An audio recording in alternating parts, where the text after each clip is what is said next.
चाहे दीद तेरी नैनों की आदत बुरी तुम थे वो अजनबी थे सामने लापता تو فکرم بود که برات یه انگشتر خوشگل و زیبا بخرم، ولی خب جلوی زیبایی تو جلوه‌شو از دست داد، کم آورد. به کاش یه چیز دیگه میگرفتم، ولی اونم بیفایده بود. اونم جلوی تو رنگ میباخت.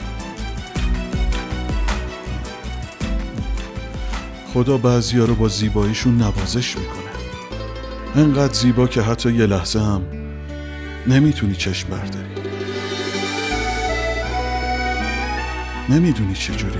انگشتر قشنگیه. خیلی ممنون.